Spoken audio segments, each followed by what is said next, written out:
Hey, Anton. Yeah, Margaret? You know what people don't talk about enough? What? Sarah not making waves.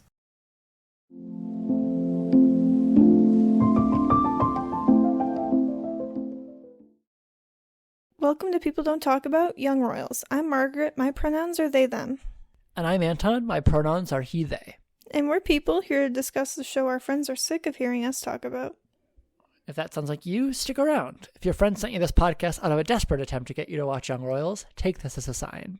Go watch Young Royals, then come back to this podcast. Margaret, what are we talking about today? Today we will be having a character discussion of Sara in Season 1, Episode 3, having decided we have no choice but to stand. Woohoo! In this discussion, we won't be summarizing the plot of the episode because we already did that. If you need to want a refresher, head back 9 episodes in our feed to our most recent This Week at Hilarica for a full breakdown. This episode discussion will likely be all over the place, so strap in. You have been warned. Okay, great. So I guess we should start with the cold open, right? Yeah. So not making waves. Sara, obviously, she wants to fit in. That's like her whole thing. Yeah. That feels As very established. reductive. That's not her whole thing, but that is It's established. not her whole thing, but like as established by our podcast, Yes. a lot of her actions, A lot of her motivations are to with fit the in. effort based on her past trauma with bullies, Yes. finding a way to simply fit in and just like not be singled out anymore Yes. for difference. Yes. In doing so, she has taken a I'm not going to stand out, I'm not going to make waves approach. Yeah. Along with trying to make friends with Felice, which she is pretty successful with. But Yeah. she spends a lot of time in the episode trying not to draw attention towards herself or trying not to cause issues. She's, embarrassed about her mom's car because it's like different than what everybody else is doing. Yeah. Yeah. Yeah. It's an aspect of this episode that like definitely can fly under the radar unless you're like us, going character by character through the core 5, and you have to get to Sara in season 1, episode 3, and you're like, what does Sara do in season 1, episode 3? And you're like, not much. Yeah, because Young Royals, for all that it is about Wilhelm and Simon, it is an ensemble show, but it's like very, very rarely do ensemble shows can they adequately like give 5 different people like fulfilling enough storylines at the same time. Like, That's a lot. certain people are gonna blend into the background a little bit because the plot demands it, and that's just a price of storytelling. And not to kind of sound like a broken record, I guess, like because we do kind of keep saying this, but like Sara isn't given a lot in this episode, and she kind of, as in previous episodes, kind of continues to not be given a whole lot of attention. Like, I think the most we do really get from her is her first scene in the episode with her attempt with Felice to be vulnerable and talk about her trauma with her father, who which like is a revelation to the audience to some extent, like, because you can read between the lines of what we've seen of Micah in episode 1 and episode 2, but I think Sarah's wording definitely does paint probably a clearer picture as someone who can't take care of himself, and what does she say, like making everyone else's problem? Yeah, or like hurts everybody else in the process. Something along those lines. Yeah, something like that. And it's brutally honest in a lot of ways. I mean, as is Sarah's wont. I mean, we called her Sarah the Honest in episode 1. So Yeah. And then we called her Sarah the Observant in episode 2. And for that reason, I do think that, as mentioned last week in Felice's episode, I'm more inclined to say that Felice failed to communicate rather than Sarah failed to understand in a lot of ways. Yeah. Like, it's not that Felice made zero effort to, because she was trying to commiserate and she was trying to like share her own side of things in her own situation with her parents, but like, I think based on Sarah's reaction, she could have probably have been able to tell that it didn't get through. Like, I don't know. What do you think? I agree with that. Like, Sarah just says, "Oh, you can't do that thing that your mom thinks that you can do," and she's like, "Yeah, no." Right. So, like, yeah, it's clear that Felice maybe didn't lay it all out the way she thought she did. Exactly. Like, at a certain point, it's like, just say, "I am lying to my mother." Right. Like, say, that is not true because I let her I have her think things that are not true, that I am better at something than I am because it makes her happy, and et cetera, et cetera. But I mean, this is an episode about Felice, but like, in terms of Sarah's approach to Felice, I think like she just did not have the information to handle that situation with anything approaching the level of grace it required. And it was already going to be incredibly uncomfortable, and you already would have had to been really at you did know everything. Are you talking about the in Parents' Day? Yeah. Like at the Parents' Day luncheon, like even if you could be fully aware of the situation at hand, like that, your mom asks. Your mom says, "Oh, Sarah rides." Yeah.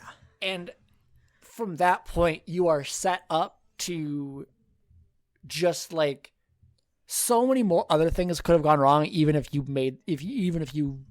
got a few more steps further. Yeah. Yeah, that one would have required some fancy footwork for sure. Because you would have had Sarah would have had to lie about a horse, having a horse of her own, which even though, I mean, Linda's a homie, but she might have had a reaction to that enough to completely blow her cover. Oh, yeah. And we've known up to this point, like, Sarah's not really a person who sees value in lying. Right. Like she doesn't really. She's a person who values honesty, which makes a lot of sense when you take into account Micah and all of his bullshit. I didn't even think of that. Yeah. Good one. A lot of lying.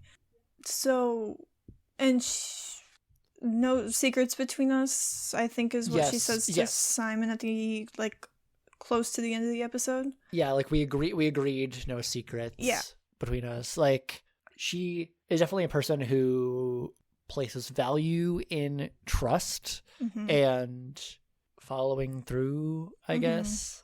And there just wasn't a situation where that was gonna was a disaster show right from the jump. Little lunch. It was a disaster waiting to happen. Yeah, because there's no way that Smeason would have avoided the topic of writing, because it's how she got in with Wilhelm, and then of course Linda's gonna want to bring up Sarah's accomplishments because she's Linda, a proud parent. That was just going to end in disaster, is what was gonna happen there. Yeah, but also I wanted to highlight that because I wrote her honesty at last gets Sarah into trouble, but the poetry of that being the quality Felice valued Sarah for in the first place. Mm-hmm. Yeah.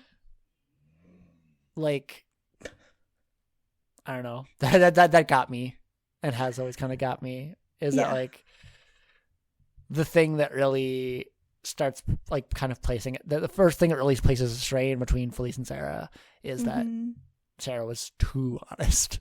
Right. In a moment when Felice didn't want her to be. Yeah. Because it's like, I do wonder how much like Maddie, Stella, and Frederica are aware of that whole situation. They definitely probably could have played it off way more. Yeah. Chill. Maybe I might be giving them too much credit. In fairness, like they're all still 16. Yeah. Like, I think in that situation, it would have taken a lot of cover story to just come at it. Like, you would have been talking out of your ass there needed to be pre-planning. Yeah, maybe. And that's the kind of thing that I would do. Kind of. I mean, she wouldn't have had time or whatever. Well, I guess she did. Like, she fully had time, and like, why do you not plan for? I don't know. Maybe I'm thinking about this too elaborately, and maybe says something about me. But like, why would you not plan out the idea that your parents could meet Sara? Maybe she just didn't plan that far ahead. Which is fair. And also something I just had a thought of is, I wonder if Felice knew non-boarders don't get to have Parents' Day lunch. They're an exception this time.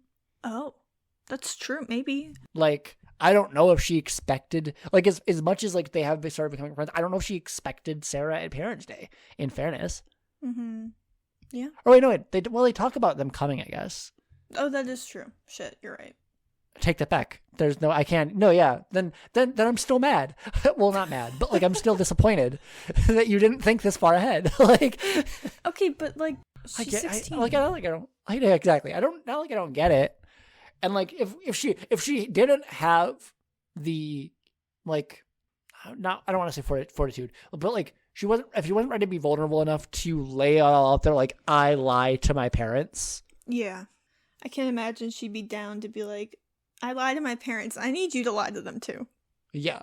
Let's come up with a cover story. Yeah. In case they ask you about horseback riding. Like, that is okay, that is a little it's a little out there, Anton. Little advanced, little manipulative. A little. I just always think, if you're gonna lie, you gotta commit to it. If you're gonna present a false front to the world, at least make it believable. Did you have strict parents growing up? You're giving really like, I lie to my parents on the rag energy right now. No, but I don't get that vibe from either of your parents, which is why I'm confused. No.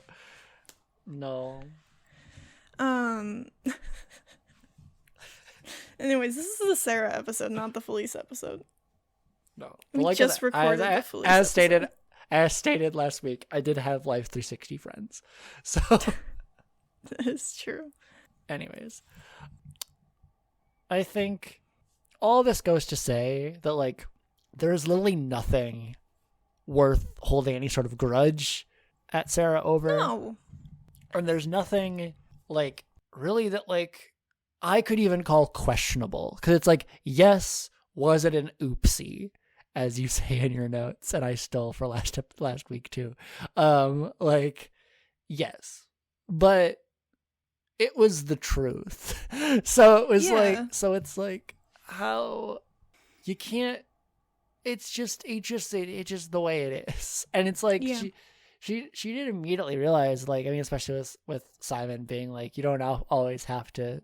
Does he say you don't always have to tell the truth, or sometimes it's good to keep some things to yourself if no one asks, or something like that. Something along those lines. I think I think because he says she used some things kind of similarly, because then when she kind of the next big thing, kind of the last big thing we want to talk about is what her finally confronting Simon about the villa situation. Mm-hmm. And Simon, like, yes, like he did keep it a secret, but like the fact that like she does ultimately understand him when he's like, sometimes it is good to sometimes you need to keep something quiet, or sometimes it's better to do that. And she also fully gets like not saying anything too.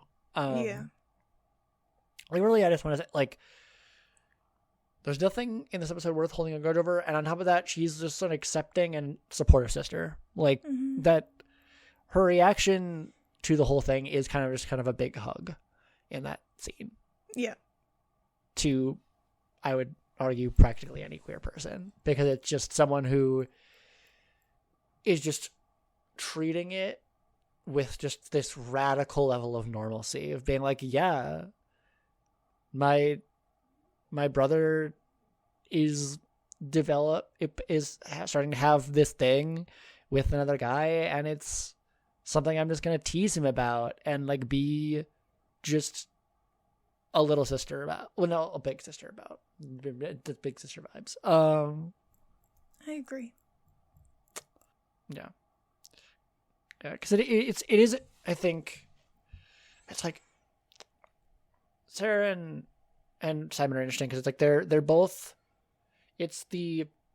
They feel so close in age, and sometimes like it is clear that Sarah is older. Mm-hmm.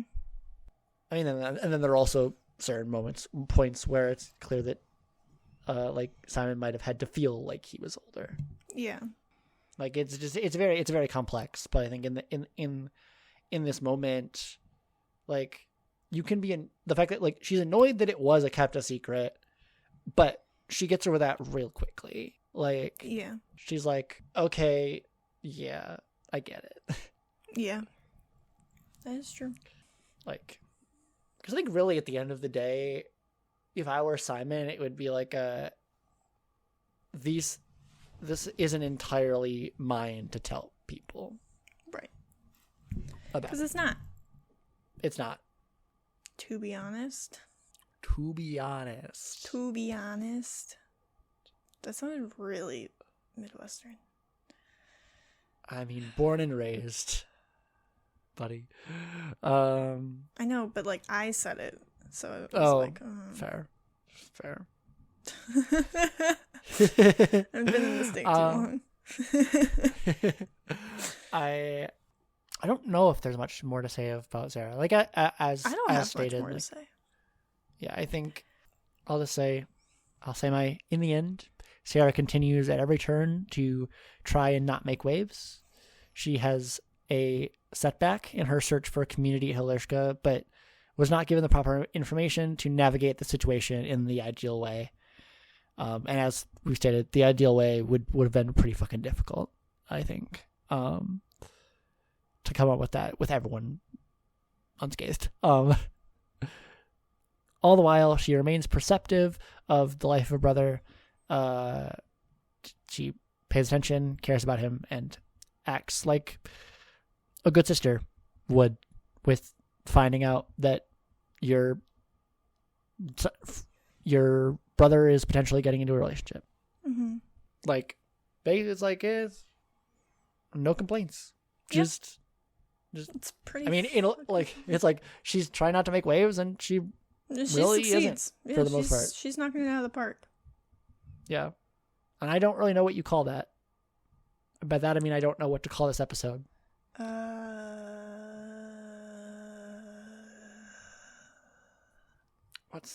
Let's see. Wait. I'm trying to look up words that are the opposite of controversial. That's good. Yeah. Because earlier I was thinking Sarah the calm almost. Like, but I feel like that doesn't fully match her. No. And like there are other words. These aren't giving what I want them to give. Yeah. Cooperative. Cooperative is good, I guess. Yeah. Amiable? What does amiable mean? Amiable means basically like nice. Like you're pretty much like good natured and nice to everybody. I mean, yeah. The amiable. It feels a little reductive, maybe, but it's fine. Cordial. That was just a fun word to say. I don't know if that really fits. Yeah, cordial or cordial. Like civil. Yeah. These words are all really mid. They really are. Sara. Okay. This sounds really reductive, but Sara the Harmless. No, I kind of like that. Yeah. It's either that or like Sara the Mild. Ooh. Yeah. Like that one? Sara the Mild? Yeah, Sara the Mild is good. Cool. Makes her sound like a salsa. I wasn't going to say it, but that is what my brain usually goes to with mild. Yeah. It's the only thing I've ever heard described as mild. It reminds us that we almost called her Felice the Mid last episode. I still think we should have. I think that would have been really good. All right. Alrighty. Are you ready to take us out? I sure am. Thank you for listening. If you'd like to keep up to date with when we release new episodes and other pod-related announcements, you can check out our Instagram at People Don't Talk About. Our next episode will be Character Standing of Eric in Season 1, Episode 3, so stay tuned. And with that, all that's left to say is... Let's start a revolution, baby.